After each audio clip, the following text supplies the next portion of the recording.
Bem-vindos ao segundo take. O meu nome é António Araújo e neste episódio especial de Halloween vamos conhecer dois filmes que viram do avesso as convenções do típico filme slasher. O hilariante Tucker e Dale contra o Mal, realizado por Eli Craig em 2010, e o iconoclasta A Casa na Floresta, assinado por Drew Goddard em 2011. Relembro que o podcast está agora também disponível para ver, além de ouvir. Basta subscreverem o canal do YouTube do Segundo Take para não perderem pitada.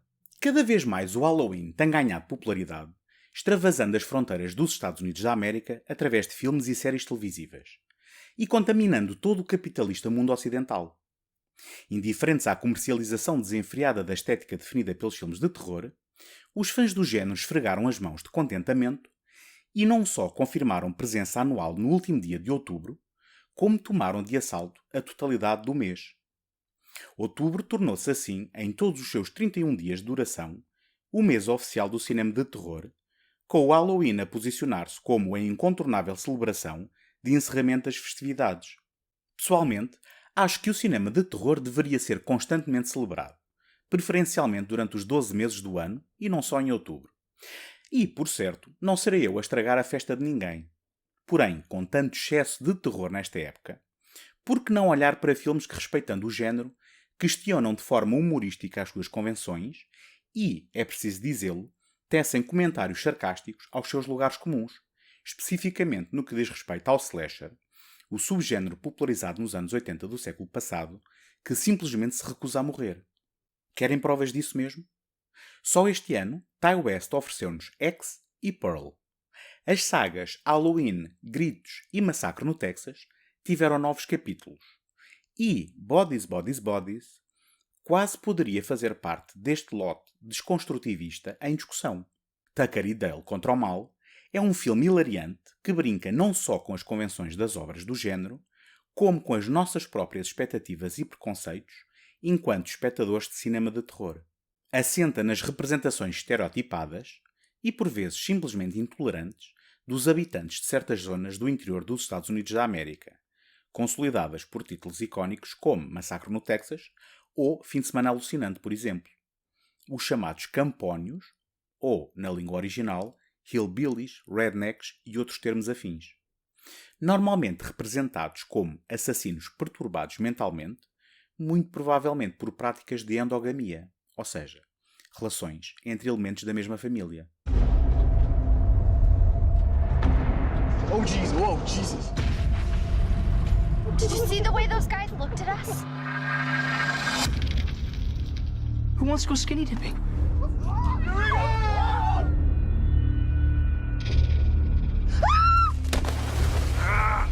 No, We got your friend! Hillbillies. they captured Allison!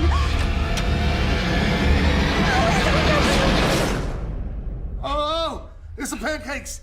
You hate pancakes? I'm gonna make you something else.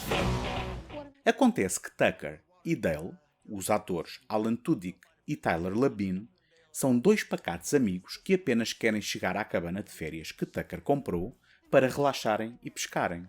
Não ajuda que o incontornável encontro fortuito entre uma carrinha recheada de estudantes universitários e os dois rednecks tornados protagonistas desta história acabe em mal-entendidos quando o bem-intencionado mas tímido Dale resolve meter conversa com Allison, uma das amigas do grupo, interpretada por Katrina Bowden. O grande trunfo de Tucker e Dale contra o Mal é precisamente esta inversão de papéis. Com os espectadores a terem o privilégio de acompanharem as perspectivas dos dois grupos, subitamente o comportamento aterrorizado e paranoico dos jovens amigos, alimentado a preconceito e suposições, torna os habitualmente heróis deste tipo de filmes não só nos vilões de facto, como em vítimas das suas próprias ações. Oh, hot dog, Tucker, have you ever seen anything like that in your life? There's nothing so special about them. They're just your average college girls. Nothing average about that. You know something, Dale? She's just human. Why don't you go over there and talk to her? Talk to her?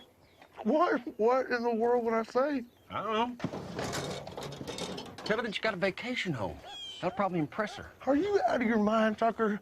These are college girls, okay? They grew up with vacation homes and guys like me fixing their toilets. You gotta have some faith in yourself, man. Girls can smell fear. Now, come on. You are a good-looking man. More or less. You got a damn good heart. Yep. I mean, that's two things right there. Now, go on, get over there. What's the worst that could happen? You know something? You're right, Tuck. I'm gonna do it. All right. I'm gonna do it right now. All right, hold up. All right, no. Whatever you say, just smile and laugh. That shows confidence. Smile and laugh. Okay. Do it. All right.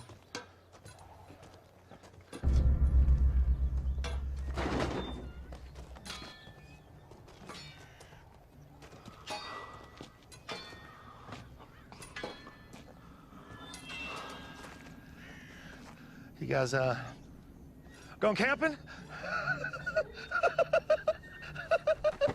Ajudar à festa, a cabana comprada por Tucker pertenceu, de facto no passado, a um violento assassino em série, com uma divisão forrada com os recortes dos jornais relatando as suas façanhas. E as hilariantes tentativas dos universitários para salvarem Allison, supostamente raptada por Tucker e Dale, acabam em mortes violentas por inépcia dos próprios, sem intervenção consciente dos supostos assassinos campónios. Neste divertido filme, abundam os gags visuais, especialmente mortes macabras e violentas. Por isso, não se aconselha o visionamento a pessoas de estômago mais fraco. Esta é outra vertente que contribui para o sucesso de Tucker e Dale contra o mal. Por entre cenas de fazer chorar a rir, as mortes mantêm a violência e o gore que os filmes mais tradicionais do género nos habituaram. Hey. Hello, officer. Good to see you again. Yeah. We have had a doozy of a day. A real doozy. There we were. Yep. Minding our own business. Yep. Making some improvements to my new house. To the new house?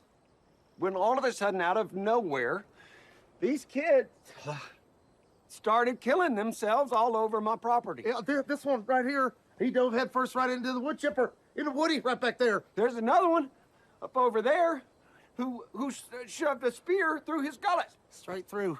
Now, I don't know how much experience you've had with this, but we were scared shitless. Scared shitless. Além disso, quanto mais for fã e conhecedor de slashers, mais se reconhecerá e apreciará este vislumbre do outro lado, da perspectiva daqueles que normalmente são mesmo os assassinos em títulos convencionais. Bem como o olho para o detalhe de Eli Craig e do co-argumentista Morgan Jurgensen na utilização de situações bem enraizadas no género para construir o que é, na prática, uma comédia de enganos, com muito sangue e mutilações à mistura e uma pitada de romance inesperado a completar o ramalhete.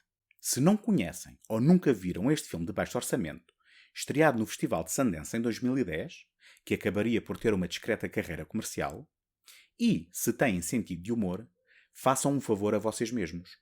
Vejam-no já nesta noite de Halloween. Vão ver que não se arrependerão e que pensarão duas vezes na próxima vez que encontrarem campónios assustadores na bomba de gasolina. A Casa na Floresta, ou, no original The Cabin in the Woods, teve um orçamento mais generoso do que Tucker e Dale contra o mal, e conta, tanto no elenco como na equipa criativa, com nomes bem mais sonantes do que aquele filme. Foi escrito pelo bem conhecido Joss Whedon e Drew Goddard, argumentista de nome de código Cloverfield, tendo sido a estreia na realização deste último.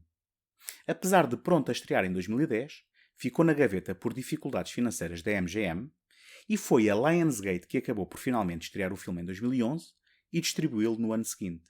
Quando ainda era um menino bonito acarinhado pelos fãs, antes de polémicas que não são agora para aqui chamadas, Joss Whedon escreveu em parceria com Drew Goddard um argumento com intenções de revitalizar o slasher, depois de uma longa travessia no deserto pelo género às mãos do torture porn. O que é, na verdade, um estranho caderno de encargos perante o resultado final de A Casa na Floresta. Um filme no limite do metacomentário que, mais do que baralhar as convenções do género, tenta reenquadrá-las, oferecendo-lhes um contexto muito específico que as justificam. Everybody ready? Doesn't even show up on the GPS. It's unworthy of global positioning. That's the whole point. Get off the grid, right?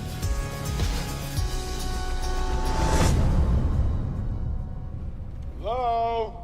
I'm thinking this thing doesn't take credit cards. Sign says closed. We're looking for, what's it called? Tillerman Road. To get you there, getting back. That's your concern. Temos assim uma premissa que emula The Evil Dead de Sam Raimi, com um grupo de jovens a viajarem até uma cabana isolada na floresta para passarem um fim de semana. Entre eles, encontra-se Chris Hemsworth antes de se tornar uma mega estrela. Apesar de filmado anteriormente, com os atrasos, o filme viria a estrear apenas depois do primeiro Thor, no mesmo ano de Os Vingadores. Tal como manda a convenção, têm o tal encontro com um nativo de ar ameaçador na bomba de gasolina. Neste caso, o porta-voz do malfadado presságio do tenebroso destino que os aguarda. Um pouco à imagem de Crazy Ralph de Sexta-feira 13. Uma vez chegados à cabana, descobrem uma cave recheada de objetos intrigantes e macabros que não resistem a explorar, libertando uma maldição na forma de uma família de masoquistas zombies que os começa a matar um a um. Se isto vos soa a terreno pisado e repisado, é porque é mesmo. No entanto, tudo isto é assim por feitio e não por defeito, visto que todos os acontecimentos na cabana são orquestrados à la Truman Show pela divisão norte-americana de uma empresa global que tem como missão estes elaborados cenários para sacrifício ritual de adolescentes como oferenda aos deuses antigos, em troca da nossa liberdade. Porque todas as divisões espalhadas pelo mundo fora falharam, caso este ritual falhe também, é o fim da civilização tal como a conhecemos. Desta forma, o rigor das convenções do slasher são o que nos separa da maldição eterna. Lock 'em in.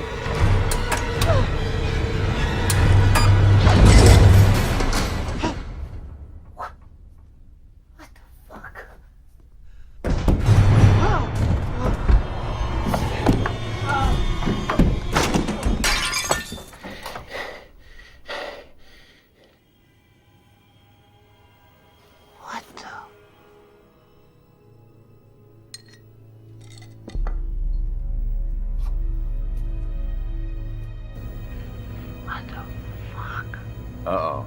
That's not good. Out of the way, out of the way, out of the way. Chem department, I need 500 cc's of Thorazine pumped into room 3. No. Stand by, Chem. Judah Buckner to the rescue.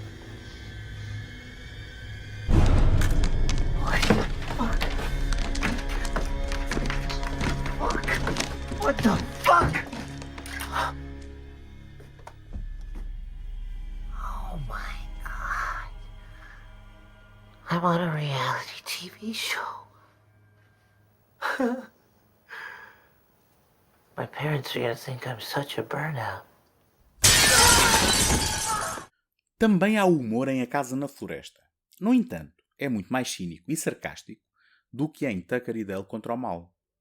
Este é praticamente todo derivado da banalidade de mais um dia no escritório, com que é encarado o destino do grupo de jovens, especialmente porque o centro de operações é liderado pela excelente dupla de atores Richard Jenkins e Bradley Whitford, carregados de arrogância e presunção no sucesso do seu empreendimento, bem como empenhados em provarem a sua superioridade aos restantes departamentos corporativos. A Casa na Floresta é um daqueles filmes em que o conceito é muito superior à sua execução, até porque há algumas ideias interessantes que são introduzidas apenas para depois o filme as desbaratar. Por exemplo, no princípio do filme é dito que o grupo de jovens tem o seu próprio destino nas mãos, porque são eles que escolherão qual o mal que libertarão. Isto refere-se à cave e aos vários objetos que lá encontram, dos quais os zombies acabam por ser libertados.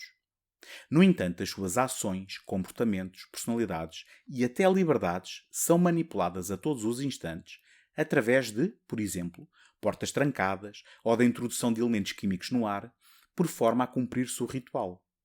A saber, as vítimas são sempre a prostituta, a primeira a morrer, o atleta, o estudioso, o palhaço e, por fim, a virgem, que poderá ou não ser sacrificada, desde que seja a última.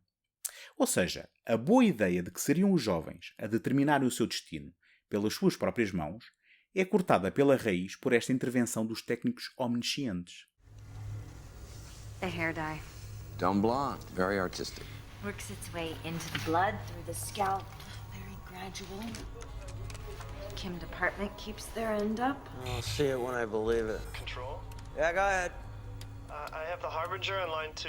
Oh, Christ. Can you take a message? I don't think so. He's really pushy. To be honest, he's kind of freaking me out. Okay. Put him on. Mordecai, baby, what's happening? How's the weather up top? The lambs have passed through the gate. They are come to the killing floor. Well, you're doing a great job out there. By the numbers, man. You got to start it off just right. So we'll talk to you later, okay? Their blind eyes see nothing of the horrors to come. Their ears are stopped. They are the gods' fools. Well, that's how it works. Cleanse them. Cleanse the world of their ignorance and sin. Bathe them in the crimson of... Am I on speakerphone? No, absolutely not. Speakerphone, no, I wouldn't do that. Yes, I am. I can hear the echo. Oh, my God. You're right. Hang on one second. I'll take you off. That's rude. I don't know who's in the room. Fine. There. You're off. Thank you. Don't take this lightly, boy. It wasn't all by your numbers. The fool nearly derailed the invocation with his insolence. The Ancient Ones see everything, and they will not be... I'm still on speakerphone, aren't I? Oh, my God, Mordecai! I can't believe it. It did it again. Morty? Em última instância, a casa na floresta não consegue transcender o seu próprio conceito. E as cenas de slasher convencionais, não obstante serem-no assim propositadamente, são, enfim, cenas de slasher convencionais, com os sustos a revelarem-se à distância para os fãs mais veteranos do género. Ainda assim, é um filme original e inteligente, não tanto quanto o próprio pensa, mas ainda assim inteligente, e vale a pena espreitar, nem que seja apenas pela curiosidade da sua premissa. E, se dúvidas houvessem de que este é um filme cínico, a reta final oferece-nos um festival de CGI de qualidade duvidosa e mal envelhecido, um cameo surpresa não creditado no genérico inicial, como que a justificar o seu pedigree, e o fim dos tempos sem possibilidade de redenção para a humanidade. Convido todos os que ainda estiverem a ver e a ouvir a virem ao Porto no próximo dia 3 de dezembro, mais propriamente ao Cinema Passos Manuel, para a primeira edição do Nalgas Film Festival. Organizado pelos nossos amigos do Nas Nalgas do Mandarim, irá contar com a exibição de Anguish, de Bigas Luna, e curtas-metragens de Ricardo Machado, Luís Alves, Francisco Lacerda e Filipe Melo, entre outros acontecimentos a não perder, tais como o lançamento do anuário do Videoclube do Sr. Joaquim, uma feira do colecionador e muito mais. Contará ainda com a colaboração do Segundo Take, do VHS, Sala Azul, Fio Condutor e Cineblog, por isso, estejam atentos também a estes programas para saberem mais novidades. Entretanto, espero encontrar-vos por aqui no próximo episódio. Até lá, boas fitas!